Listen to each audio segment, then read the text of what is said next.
Englewood just pulled ahead of Northport and Port Charlotte, and it's not close. In July, Englewood's months of inventory fell to 3.8, making it the second tightest market of any city that we track, behind only Venice.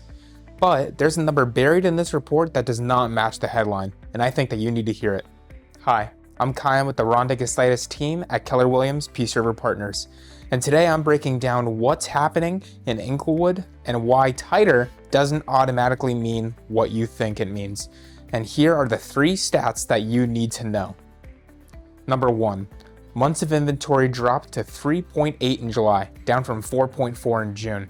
Quick reminder of how the scale works: 7 or more months of inventory is a buyer's market, and 5 to 7 is balanced, and anything that's under 5 is a seller's market. A year ago, in July of 2025, Englewood was sitting at a 7.4 months, a full buyer's market. And in 12 months, this market swung all the way from buyer's territory to the second deepest seller's market that we track. Number 2, active inventory fell to 466 homes, below 500 for the first time in a while, down 36% from a year ago.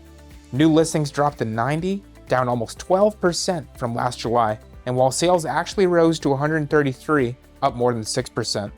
Fewer homes coming on, more homes going under contract, that combination is what's draining this market so fast. And number 3, and here's the number that does not fit the headline, with inventory this tight, you'd probably expect the homes to be selling faster than ever, but they're not.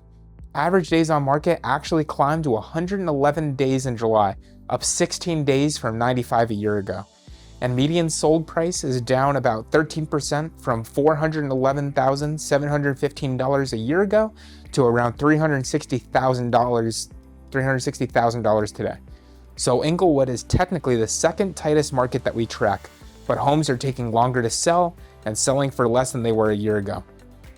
Tight inventory and a hot market are not always the same thing. So what does this mean for you? If you're thinking about selling less, competition is real, and sellers are still getting 95% of asking. But don't assume that seller's market means quick or high. Price it accurately and be patient. 111 days is the new normal here, not 30. And keep in mind, some sellers wait until season to list, but season also brings more competition and more inventory hitting the market. And with inventory already this thin and the FED signaling rates may go up by the end of the year rather than down, waiting for season carries real risk.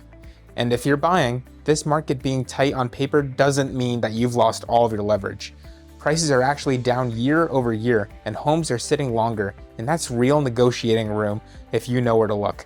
And if you've been waiting for rates to drop before making a move, the latest outlook points towards rates rising instead, so that wait may not pay off. And if you're staying put, your home sits in a market that is technically tightening, but the data says to stay realistic about both timeline and price if you ever do decide to sell. Englewood is now the second tightest market that we track, behind only Venice, and it is ahead of Northport and Port Charlotte, both of which just crossed into seller's territory this summer. Punta Gorda's July numbers are still coming in, and I'll update you on where the full scoreboard stands. But before we go, I got a question for you. Were you expecting Englewood to be this far ahead of Northport and Port Charlotte? And does knowing days on market went up change how you would time a sale here? Go ahead and leave us a comment down below.